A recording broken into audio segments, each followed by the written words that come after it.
it was really funny. Like, we thought we sounded awful, but the joy that it brought to people, it was startling to me. So we were like, okay, that was so fun, and we'll be better tomorrow. Let's go back tomorrow. Yeah.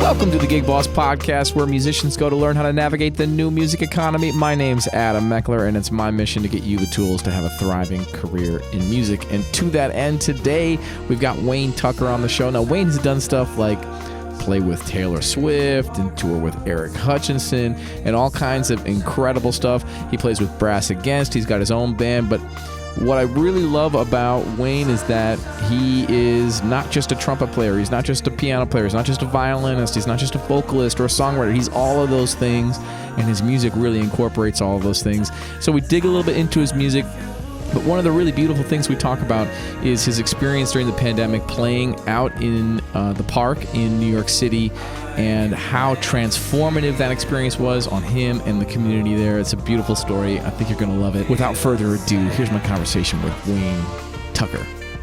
So how's it going, man? Man, just typical trumpet player life, I'd say. Yeah, I don't know. You know, it's like after really digging into your music, I don't know if I would call you a typical trumpet player. Yeah, I don't think of myself that way, but I guess just lately I've just been, bopping around doing different gigs. Yeah, cool. I saw you first. I don't know if you remember meeting me. Do you remember meeting me? Of course I do. It was at the Dakota, yeah? Yeah, I think I met your wife, and then she was like, oh, my husband's a trumpet player. Yeah, totally. And we really dug your playing, and so I was like, man, we got to go back there and meet them. That's great, you. Man. It was a fun performance. Are you still playing? Okay, I can't pronounce her name. What is her? How do I pronounce her name? I'll be honest with you. The proper way to pronounce it, I can't really do it. Yeah. So I just call her Surreal, like Surreal. But Surreal, yeah. Yeah, but really it's like Cyril. It's like some other Surreal. Yeah. Like I feel like I'm pretty good with that sort of stuff, and I cannot say her name. I've practiced so many times. Are you still playing with her at all? We haven't been touring as much. She's been touring with some other guys, but we have been doing a week at Birdland the past 3 years, something like that. And I just played on her last record. I don't know when it's coming out, but yeah. So we're always working together and always collaborating, but not in the way of like, okay, we're gonna go on the road for 4 or 5 days every week for the next 6 months.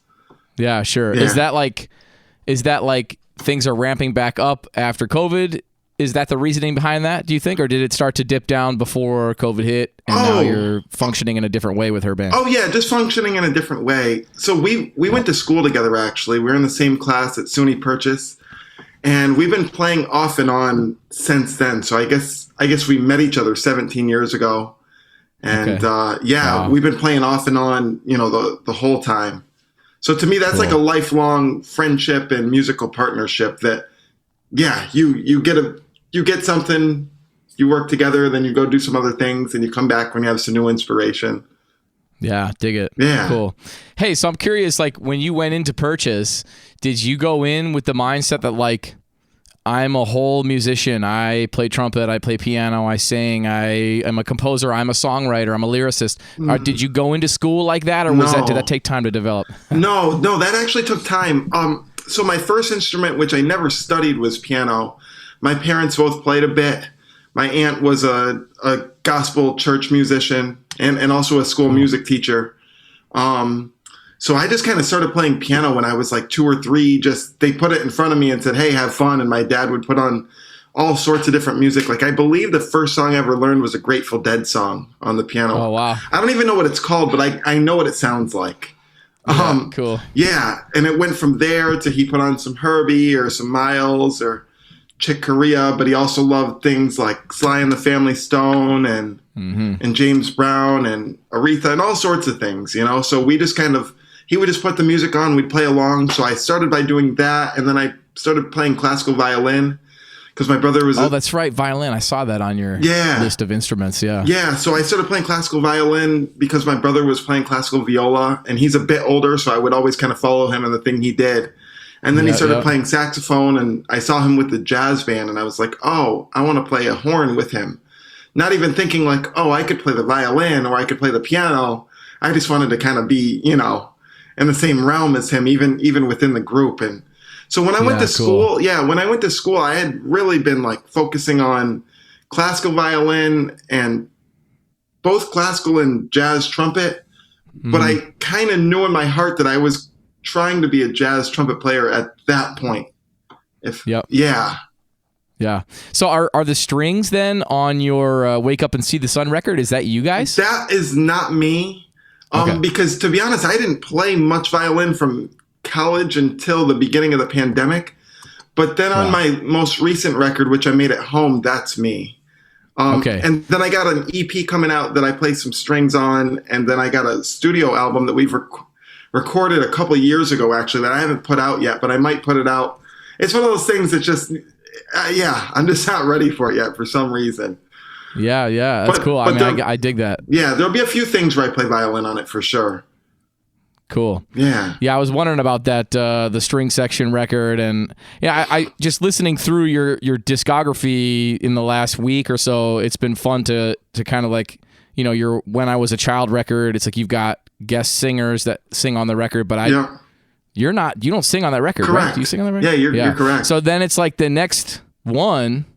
Is it the next one? Is Wake Up and See the Sun? Yeah, you're and then good. it's like full on vocals but in this like jazz context, it seems. Yeah. It's a little bit more, you know, the lines are a little more angular, and you've got strings on the record, and it's got these like really great explorative jazz improvisation sections. Yeah. And then moving to like All by Myself. Is that all? Did you record all the instruments? Is that why it's called that? That's how it started. It's called that because that's the way it started, and then I called in my bass player and drummer to play some things. So I play some like a couple electronic bass things and just a couple electronic drum things, but they play the bass and drums, and then I play the keys and the vocals and horns on it. Yeah. So I was just testing out microphones actually for a sound engineer. And he was like, hey, can you try this microphone? And so we just tried it on a few different instruments, and that's how the first track of that started. And we're like, oh, this is cool. Let's just keep going. So that was like, you know, maybe 2 hours was the first track, and all I needed to do was add drums. And I was like, wow, I just was like just screwing around. It was a song that I had written, but I never really had played any of those lines or sang background parts or anything like that. And we just kind of kept flowing with it. Cool. That's fun. I like making records like that too. I mean, I do a lot now, like in my little space, you know, and I'm like trying to get it so that I can just walk in and turn things on, and it's like my bass is plugged in, and I've got some mic set up for vocals and trumpet and whatever. You're better than me. Mine wasn't quite so set up. It was literally just like, okay, this is what we're doing today. Yeah. So then Encouragement, which came out in 2021. Yeah. That record, now you've lost at least on the genre list that I'm looking at, it says R&B soul and not jazz. So and it does feel like you're leaning heavier on that than on the jazz side, but there's still like trumpet solos and stuff like that. Yeah. So why the change in genre? Was that also a process for you internally, in addition to being like, well, it sounds like this, so I should call it this? I think that I probably labeled it that just to try to get on playlists that maybe had more potential for growth. And I felt like I could reasonably put it there and people wouldn't be like, oh, that's not what this is. I would say my own personal feeling towards it was that my freshman year of college, I just remember listening to tons of music. So I think we're probably about the same age. I'm 35. Yeah, I'm 38. I'm a little bit older, but yeah. Okay, so when we were growing up, you'd have to buy a CD or even a tape, to listen to it and to get the material. Like, I remember hearing about people and then going, okay, I need to go buy a CD of theirs so that you got to save up money. Yeah, exactly. So from a young age, I was like delivering this Sunday newspaper or like playing gigs, like at nursing homes and parks and stuff around. I grew up in Syracuse, so I was just doing like gigs there and little jobs here and there to try to get money to buy CDs. Really, that was like my main motivation, was to buy CDs and to try to just check out the material.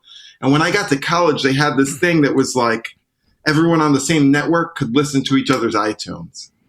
And so I just went crazy with that. I was like, whoa, I could just listen to someone else's iTunes so I just went crazy, and I realized that the music that I liked, like everything that I filtered through, everything that hit me the deepest were the things that my dad played for me as a kid.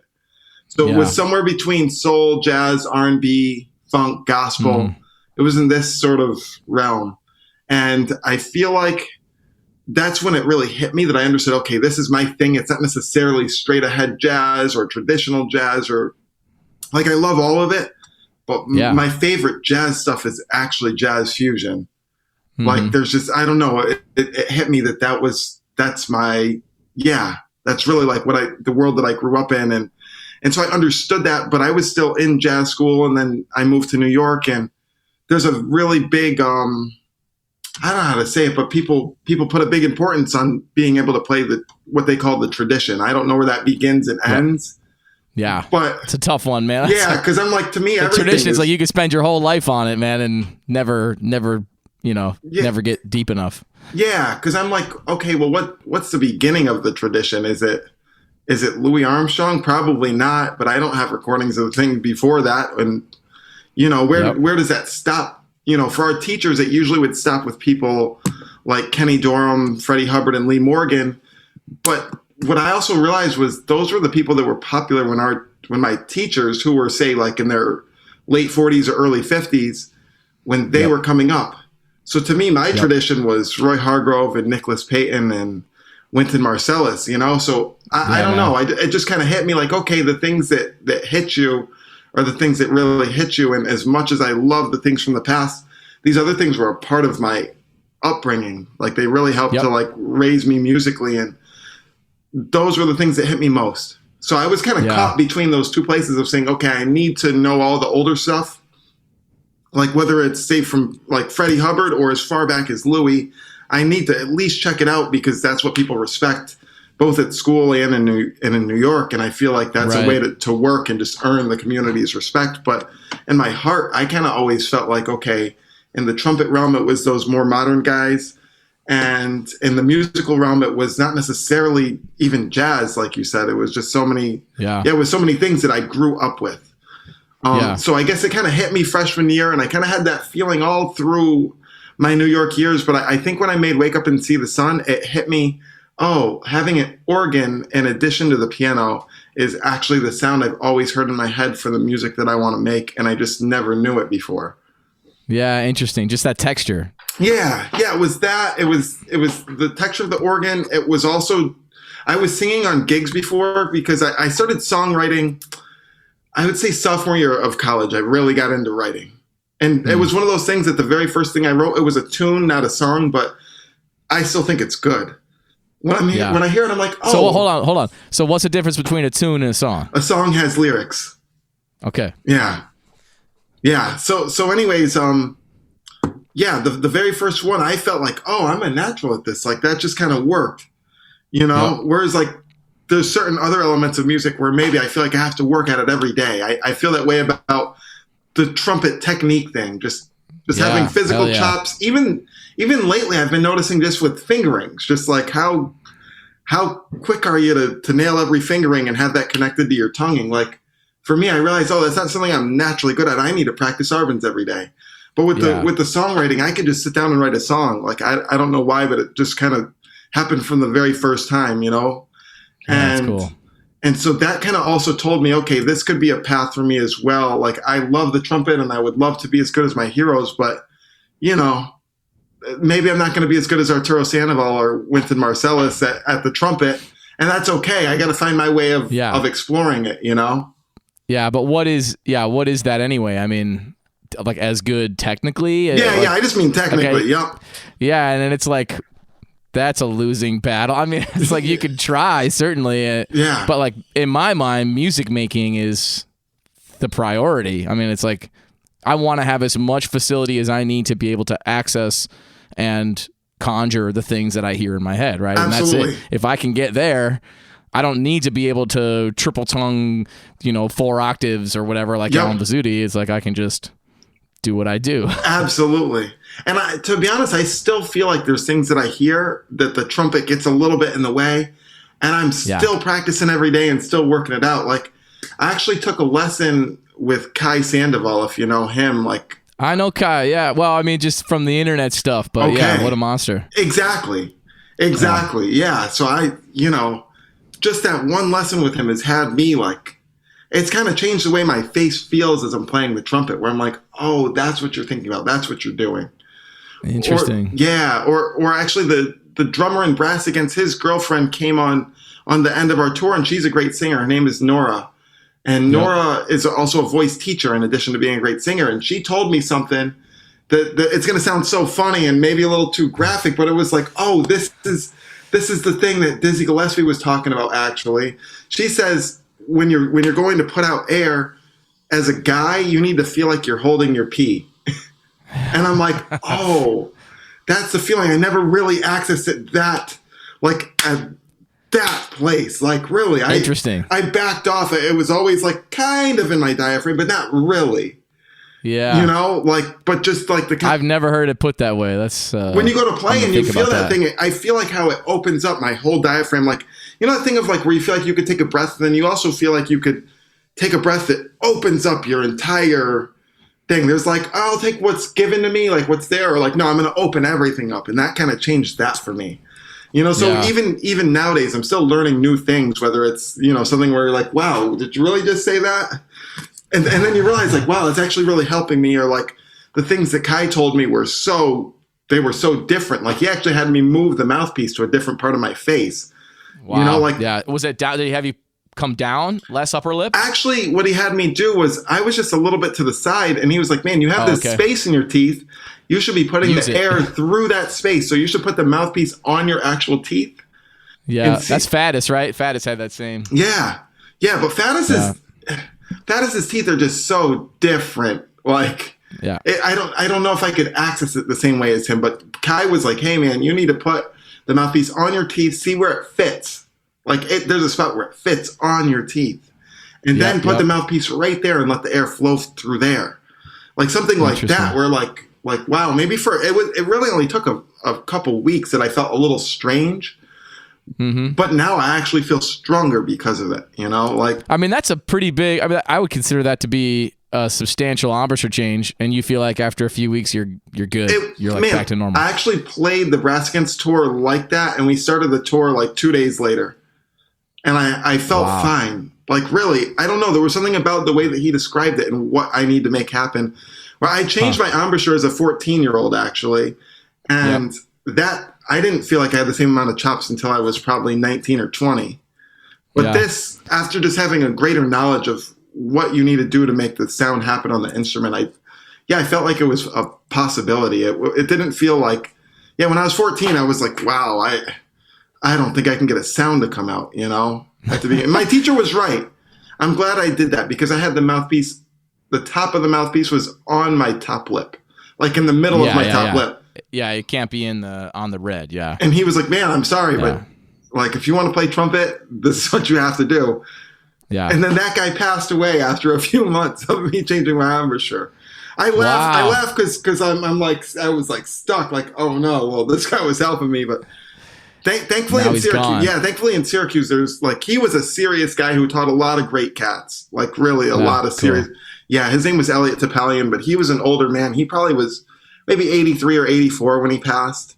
And I had studied with him for a year. And then I studied with a guy named George Coble, who he was an incredible classical trumpet player. But but he was helping this kid who he met in the middle of an embouchure change, Yeah.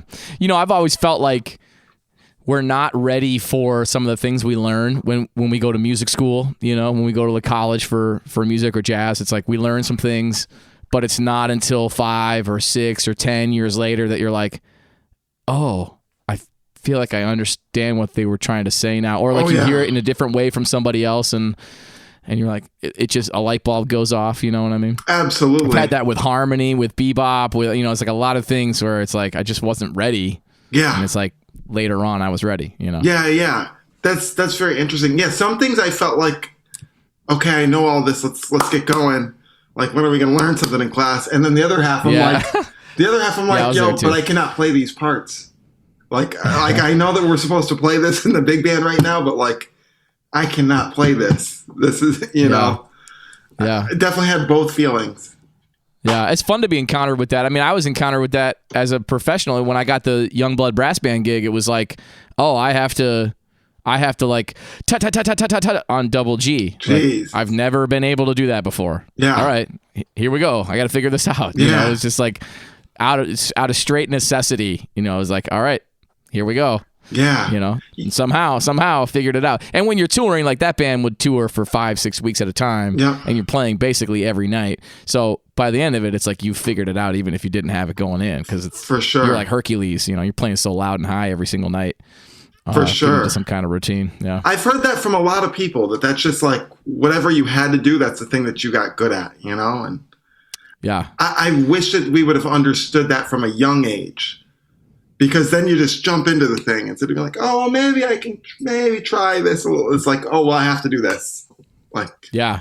Well, I think about that with students a lot. Like I work with a lot of students, and a lot of students that come into like my job here at Michigan Tech, where I run the jazz program. My students come from a lot of times small programs, or they're not, and none of them are music majors. I have no music majors here. They're all like engineering majors. Wow. And it's like, hey, let's just jump right into improvisation. Let's jump right in. Let's not think about it. Let's not, it's like, and especially if you can get to them in 5th, 6th, 7th grade and do that kind of stuff before they're self-conscious and worried about what people think. Yes. It's like the improvisation thing just happens and it flows, and they gravitate towards it much, much easier, which I think is really interesting too. Absolutely. Yeah.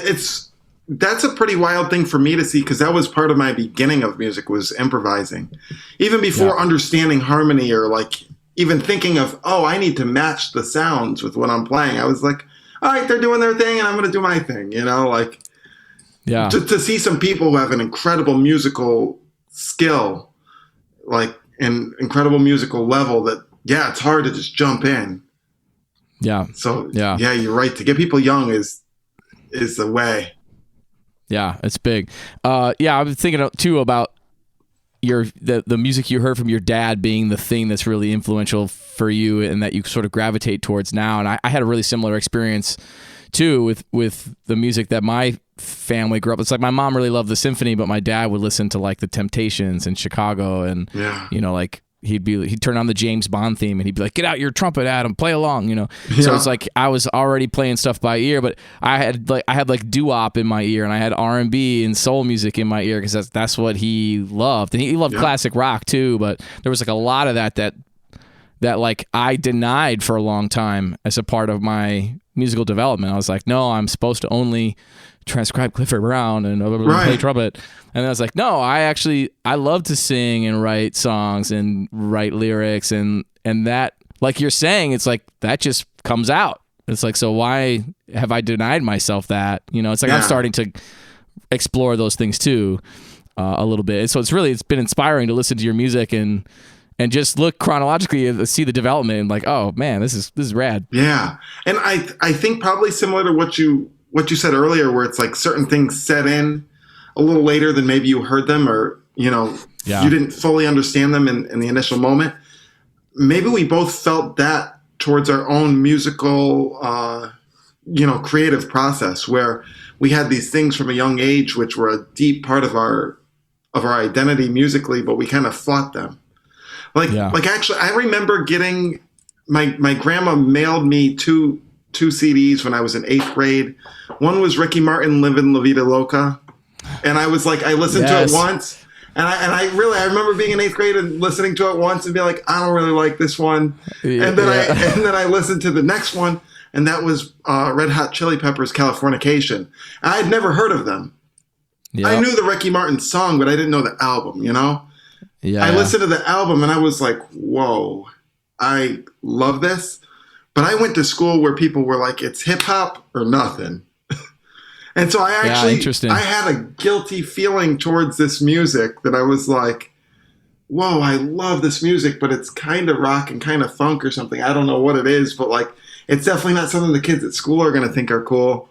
This is like 8th grade me. And I remember listening to it every day when I got home, like, okay, this is like Like I also loved hip hop and R&B, but I was really like that one hit me deeply for whatever reason. When we were growing up, I mean, hip hop was like popular music. I've talked about that a lot too, because like that's what I grew up listening to as well. I mean, like or at least like because it was on the radio. Yeah. It's just like all it's like a bunch of R&B, Casey and JoJo, and All for One, and like Brian McKnight, but also Jay-Z and Ludacris and Mace and Eminem, and it's like all of that was happening as America's popular. Snoop Dogg, Tupac. I mean, it was like that was such a huge part of our growing up. I feel like that finding its way into the music is sort of inevitable too. Absolutely, yeah. There was something about it. I don't know. I guess as a kid in middle school, you're like, yo, I want to be cool. And I genuinely like that. But then I heard this Red Hot Chili Peppers thing. I was like, oh, I like that too. Like, I don't know what it is, but I really like it. Chili Peppers are deep too. And I think Flea's like really into jazz as well. The bass player from Chili Peppers, right? Absolutely. I mean, he actually plays on a couple tracks of Joshua Redman album Momentum. Oh, really? Yes. I've listened to that album. Dude, that Nicholas Payton solo on Put It in Your Pocket. Put It in Your Pocket? Yes. Oh, man. Yes. Stupid. One of my favorites. Yeah, so Flea plays on a couple tracks. You'll I didn't hear realize he has that. a couple of moments where it's like, oh, wow, that's like the real thing. Yeah, really. And he plays some trumpet, too. I had heard that he was a trumpet player. Man, that's nuts. Yeah. That's nuts. Yeah, and that's just the thing, man. It's like we put everything into a box. We're like, this is supposed, ourselves included. We're supposed to be this, And it's like, no, people are a lot more than this one thing that you might think that they are or whatever. Absolutely. I guess it's hard to know that in middle school, but right. And in middle school, I was thinking, okay, I need to fit into this box. Just the same way as in college, I was thinking, I need to fit into this box to really like gain respect from my peers and the community and start to work. At the same time, Purchase was a very the motto of the school was think wide open. So we were doing a lot of different things, like whether it was stylistically in our music or to do performances with dancers or to do performances while people were making visual art, or there was just a lot of different things happening.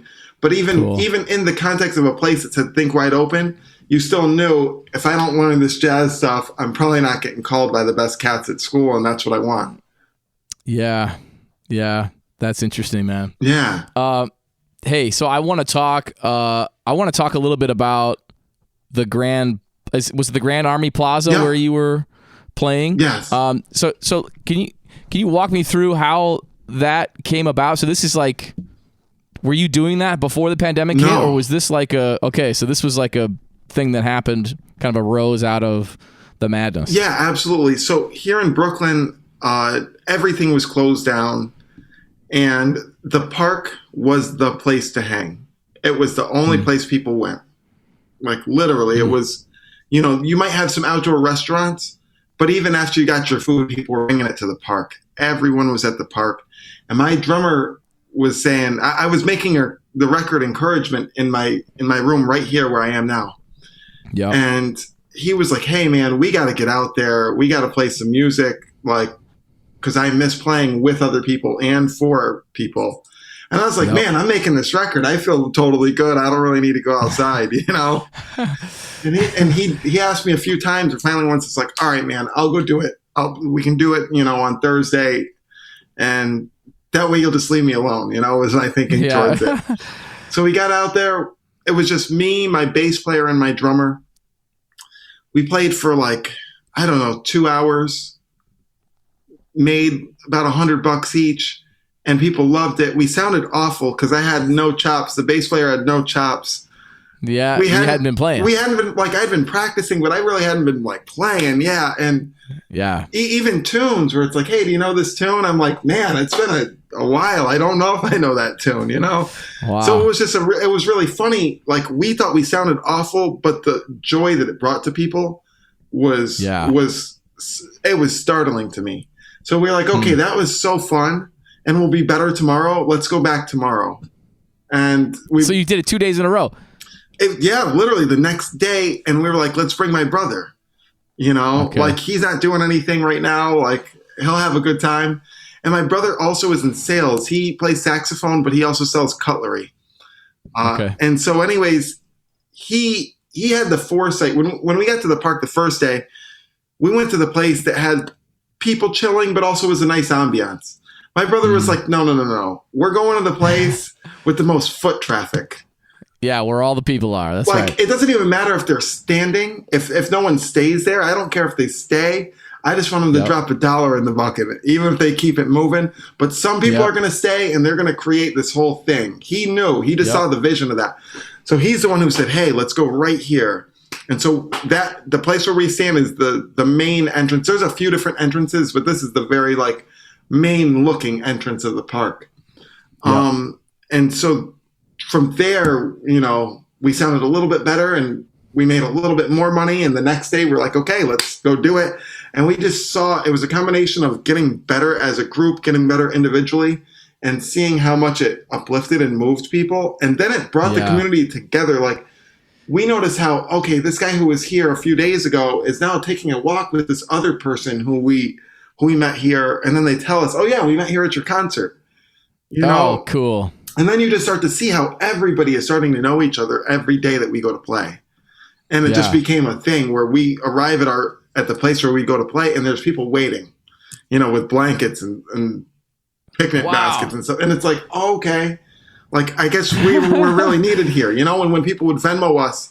Oh, that's beautiful, man. Yeah, it was a process. So at the beginning, we just went out there with, a bass drum case to collect money. Then at some point, my brother was like, okay, we should make a sign that has our name on it. Oh, sandwich board. I was going to ask when the sandwich board came into play. Yeah, so that was maybe a week into it. And that was, our drummer also loves to make visual art. And so he was like, okay, I want to draw us a sign. And he drew a sign, but the thing is, it just wasn't heavy enough to withstand the wind. And so my brother, being the guy he was like, let me do some research. And he saw that you could order a sign on signs.com.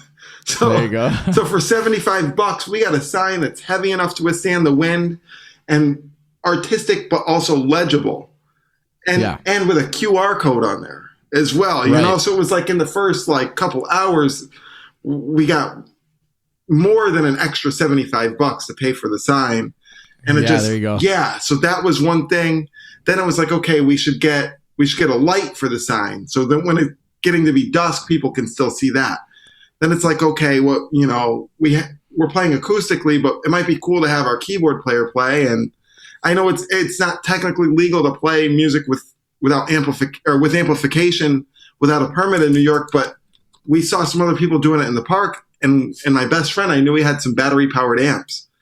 So it's like, okay, let's hit him up. Maybe I can sing a bit when we get an amp. And me and my brother's roommate, David, is a great keyboard player. And I had played a lot with him in the past, but in the years leading up to the pandemic, he was always on tour. So even though we lived together, we never really even saw each other. Much less to get to play together. And so he was like, oh man, I've been itching to play. I see what you guys do every day. And I want to get out there. So as soon as he got out there, it became a whole other thing, and yeah. And then we realized, having two keyboards is actually really cool in the band. Just like on Wake Up and See the Sun, we have organ and then some keyboard and piano. And then we found another cat, who was staying in the city, and someone who we played with a lot, Addison Fry, to come and play, the other keyboard part. And the two of them, they had gone to Juilliard at the same time, maybe back to back. I don't know. I just knew that they knew each other, through Juilliard, and that they were going to be cool. It's like inviting two trumpet players to play on a gig. It's like, it might be weird, but not if the cats are cool. Yeah, totally. And they just went it just melded so the whole thing, it was a step-by-step process where it was like, okay, let's go play. Okay, now let's get a better spot. Let's find a better way of making money. Let's find a better way of producing the sound. Whatever it was, it just step by step, it kind of grew. So I was going to ask about the permit situation. So the permit situation is only if it's amplified, you have to have a permit. Correct. Did you guys end up getting a permit then? No, we did not get a permit. I remember looking into it, and it was kind of impossible to get a permit. It was either something like you need to be a veteran, or you need to have some sort of some sort of thing that you need to win. I don't know. It was just like you can't just go out and you can reserve one for a couple of hours. Yeah. Like 3 months in advance. But I'm like, I can't pay $200 for a permit and then to find out that it's going to rain that day.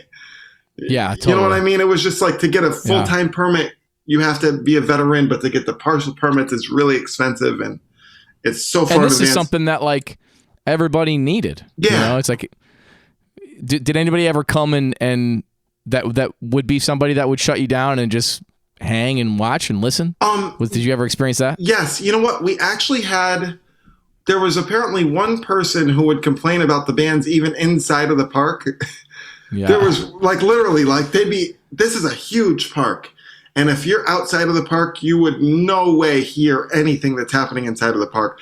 But they'd walk around the park to survey and see if any bands, because there would be like 5 or 6 bands in the park often. And yeah, it became a whole thing. Part of it was just that was the place to go play. But part of it, people told us that they saw us doing the thing and they were like, man, we got inspired to go out and play.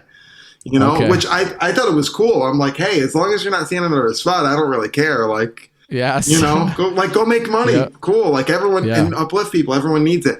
So there was one person who would complain about all the bands, but we actually, I know that, you know, there's a battle between the reasonable human beings of society and the police, generally speaking. But I got to say, the 2 guys who were on patrol there in that area, they understood. They're like, hey, we have this person complaining. They're just kind of a pain, but we see what this is doing and we actually like it. We dig your music. Yeah. We want to come see you guys play a show when things are open again. And so they would they'd be very lenient with us. We had a great experience with them, like, which is contrary to any other experience that I would say that I probably have had in New York with the cops. Like, not that they're necessarily always like, you know, going out of their way to abuse their power, but you're on eggshells with them, you know? Totally. Yeah. And I've never really had an experience where I went, oh, wow, you actually really helped us. You know what I mean? And like, I actually felt that. And I talked to some of the other bands and they said the same. They're like, yeah, those guys were like, they were really cool and really helpful. And nice, so we actually did have that happen. And I know that in parks all around the city, that was kind of happening.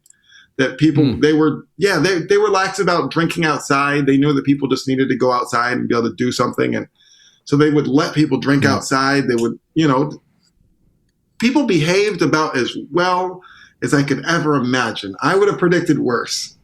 That you say, hey, let's amplify the music and let people drink outside. I'd have been like, whoa, like what could happen? Yeah, I'm like, I think I'm a pretty relaxed person, but like, I see the potential for disaster. But actually, I was totally wrong. Everything was great. Yeah. Cool. So what kind of impact, you know, you mentioned that you were making your encouragement album and you were cool. You were like, I'm good. I'm going to stay inside. Yeah. And I think mentally a lot of us were in that place like, I don't know what this is. I don't know. I mean, I don't know how deep into the pandemic we were, but at least initially it was like, I don't want to go anywhere. Yeah. So what kind of impact did it have on you personally to be pulled into that and continue doing it? For me, it gave music a deeper purpose than myself or my friends. Like, really, I think from the beginning, music was a communal experience for me. Just with family, really. At first, it started with family, and then it was with like friends and with people at church and stuff like this. So it brought me back to the beginnings. The very first thing that I played for, after people started going back outside a bit, was a Black Lives Matter protest, and we would play something, and people would chant the same melody back. And we'd play something, and they chant it back, and I was like, oh wow, this is why we play music. It's not about how killing you are. It's about this thing of like, it signals war. It's welcomes the king and queen. It, helps people to protest. It helps people to celebrate.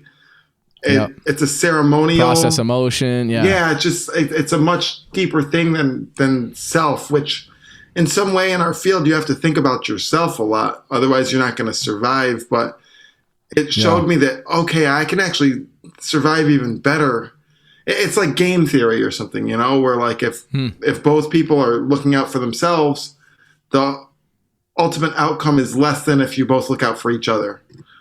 And so there was something about it. Yeah, there was just something about it that it hit me like, okay, even the days that I'm tired or the days where it might be cold, I thought about those people who came up to us or who texted me or wrote me on Venmo or something and said, hey, I really needed that. You know, it's been a really hard week. Like, I look forward to you guys every day. Like, whatever it is, when you go, oh, are we really going to go do this? Do I want to carry these drums? Like, do I want to carry these amplifiers? Because you can't park very close to there. So it was like a workout going there and back. Like, really. Yeah. And sometimes you're like, wow, I'm tired. I don't want to do that. Oh, no, they need me. It's not about if I'm going to be killing today. Like, I'm probably not going to be, but it doesn't matter. You know what I mean? Like, so, and I think that feeling is carried through me. Like, even today, we haven't been back to the park in months. Like, we just been too busy, and people go other places now. So we tried it a few months back, and there just weren't many people there. Like, there's some people there, but it's not going to do the same thing that it did. And that's okay, because we've carried that same feeling through every show that we play now, where really like I've learned how to make it a more communal experience. And I'm someone who I don't love, for example, I don't love going to a show or being at a show where they say, hey, let's do the thing where the audience sings now. And I'm like, that's kind of corny to me, but I understand everyone else is happy. I'm not going to be so salty about it. I'm like, all right, cool. That's the part of the show where it's not what I'm going to choose. So like with my band, we don't do that. With some other bands, I can understand why you do that. You know, like I totally So how get it. do you make it a communal experience? Like you said, you bring that community aspect. Yeah. What kind of things did you change in like a club show setting that involves the community more? I would say one thing is that I really talk about the songs. I tell people exactly what they're for, and not just from the perspective of myself. Like, for example, we have a song that we made together that's called Gratitude. And I tell people that it is a song that we actually created all together, and that it's a meditation because we just repeat the same thing over and over again. And and then I ask people if they're ready for us to all meditate together. And I see that people are like, they're really like, oh, wow, like this guy's serious. Like sometimes they laugh and I'm like, yeah, it is funny. I know it's like a weird thing to ask you guys, but I'm being dead serious, you know, like we're going to cleanse ourselves of all of our wrongdoings and our malpractices and bad, you know, judgments towards others. And, you know, we all laugh together. Yep. So it's just that thing where it was like, oh, we're all going to do something together. It's not just me playing at you, you know, or like there's an arrangement we have of 4 where we all kind of do that same thing where I play one riff and then my brother plays a riff that's totally different than me. And then the keyboard player and then the drummer and the bass player. And then we all do different things at the same time. And I say, okay, like, can you imagine, you know, how it would feel to add your element of, you know, what you would say in this moment. So my riff literally I go, da da da da da da da da da da da da da. My brother's and the bass player is dong, dong, dong, dong, dong, dong, dong. And it just, everyone has their thing that you do the same thing over and over again. And to see how people can find their own space in it, whether they're just mouthing something to themselves or bopping along to it, where it's like, oh yeah, it's not just us going, check out how killing it is. Yep. It's like, oh, imagine if we were in a community right now. This is a community of 5 or 6 of us, but imagine if it was a community of everyone doing their own thing on their own path, coexisting in a beautiful way that works out with each other, you know? Yeah, and, which is like a metaphor for real life as well. Exactly. So it's things like that. I also think that we play shorter songs with less solos, but maybe more events. So it's like, okay, you solo over this section and you solo over this section, and then we're going to break it down and just sing the same thing together for a few minutes. You know, like just where you get people in these different vibes, and it's like, oh, you are really considering us when you're making this music. It's not like you go and now you go and now you go and everyone's telling their story. No, we're bringing you to a beautiful place to help you forget about whatever's been troubling you, you know?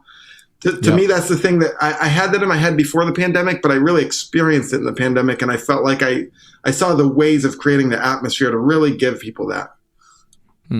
Yeah. Yeah. Man, that's beautiful. Yeah. So I guess it's just an act of giving more than receiving is the wrong word, but we're just trying to give to people even more than we're trying to solo. And you're including, it's like you said, you're not playing at them. Yeah. It's like this communal experience more. That's really cool. Exactly. I think a lot too about like creative music being hard for people to digest, and if you're good about communicating about what you do and or how you do it or what to listen for, those sorts of things, like what you're describing, it's like it really brings people in and it makes people kind of tune in, you know what I mean? Exactly. In a different kind of way, I can imagine myself even like in another avenue of art, like say to go see a modern dance piece or to go look at some modern visual art where I might go, okay, that creates a certain atmosphere for me or tells me a certain story, but like, I don't know if I'm right. I don't know if I'm doing the right thing. I don't know if I'm, like I've even had those questions people ask you, like, am I listening for the right thing? Or like, what am I supposed to do? Like, how's it supposed to make me feel? Like, I feel like, even for artists, like to give people like sometimes we need the guidance. So to give that to people who really don't know anything about it is even more important. Yeah. Yeah. So then we're not just making music for people who study jazz, which is a losing battle, in general. Yeah, for sure. Yeah, cool. Well, I saw too that you had played with your dad a little bit on some of those concerts, and I think you mentioned.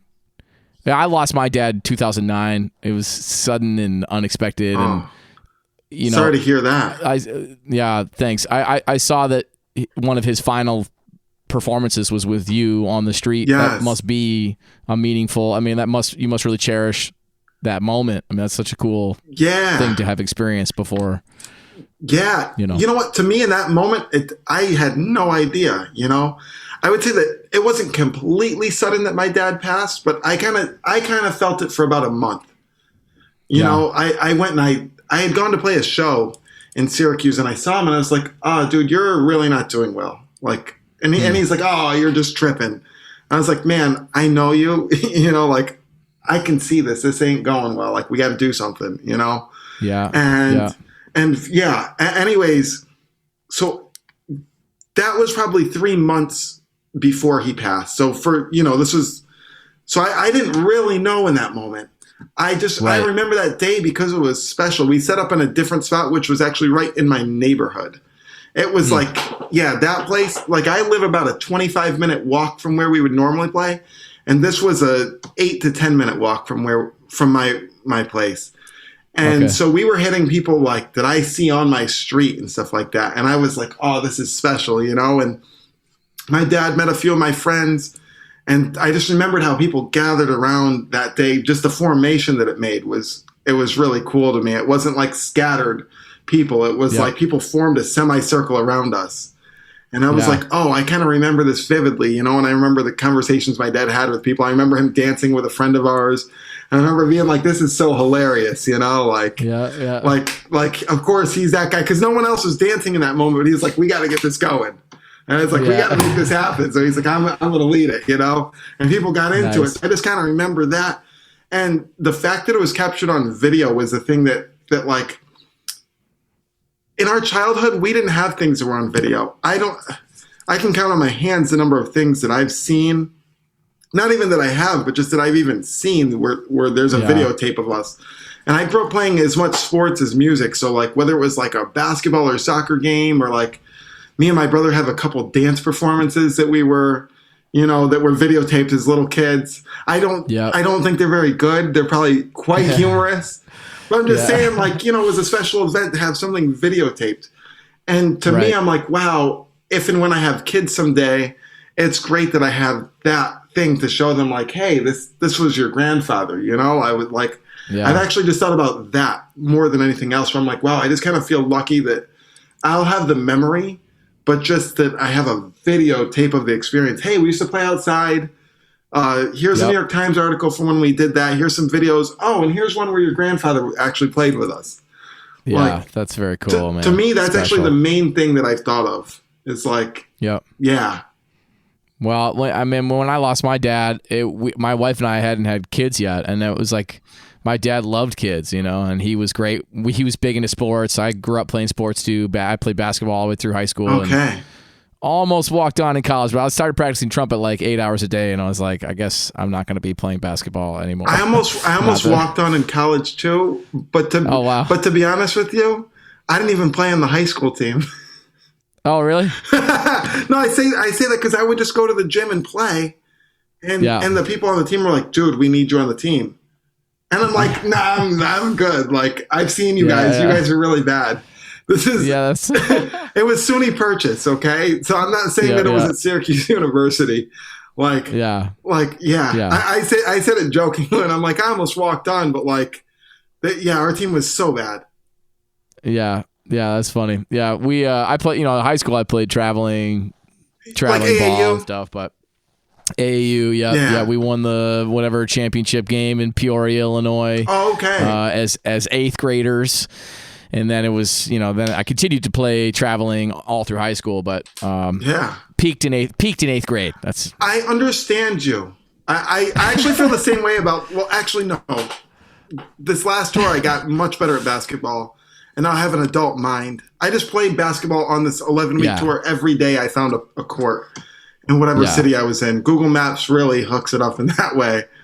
Yeah, man. I actually play a lot still, and I was always good, man. I could always play. I could always shoot. Yeah. See the floor. But the reason I say that is because, when my dad passed, the thing that I thought about was he's not going to be able to play catch with my boys. And he's like, I've got 2 boys now. It's like he's not going to be able to watch he's a huge Steelers fan. He's from Pittsburgh. My mom's from Pittsburgh. Yeah. So it's like we're not going to be able to watch football together. So it was those things really that hurt the most. It's like I have all these memories, and we do have a lot of video of us from when we were kids and from when I was in high school. I actually brought a camcorder back to my house just before my dad died, like the year before my dad died. I brought a camcorder and I filmed him saying a bunch of stuff. I didn't know that he was going to be gone. Yeah. You know what I mean? But it's like we're lucky to have that stuff for sure. Yeah.